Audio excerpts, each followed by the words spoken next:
In this video I will show you my favorite way of how to apply hotfix rhinestones. First, of course, you need hotfix rhinestones. Preciosa and Swarovski are my favorite brands to use, but of course you can use any brand you want, and also if it's for someone else, discuss with them what price they would like to pay for rhinestones and explain them the differences between them.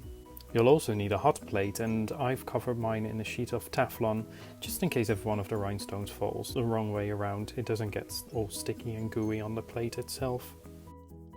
I use my thimble with a thimble pad stuck on top of it, a large glass-headed pin and tweezers which have an angle at the end of it, which is easier to pick up the stones. I start off by putting some rhinestones in these little triangle bead holders, as it will give me a little bit more control. Then I pick up a rhinestone one by one, make sure the glue side is facing up, so the stone goes upside down on the hot plate.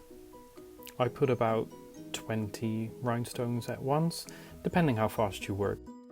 Make sure you test out the setting of your hot plate in combination with the glue on your rhinestones.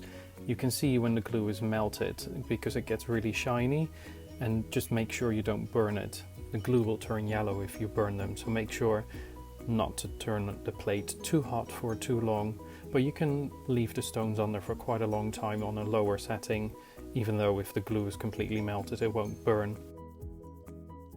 I used a glass-headed pin in my right hand, and I put the thimble on my index finger on my left hand. This is the easiest for me. I'm right-handed, so if you're left-handed you might want to do it the other way around, but just do whatever works for you. Once the glue is melted, I use my large glass-headed pin, stick it in the glue on the back of the rhinestone, turn it 180 degrees so the rhinestone faces up, and then I drop it down where I would like it, with the pin still attached of course. And then I use the thimble to press down the rhinestone and pull the glass-headed pin out of the glue. And then it's fixed.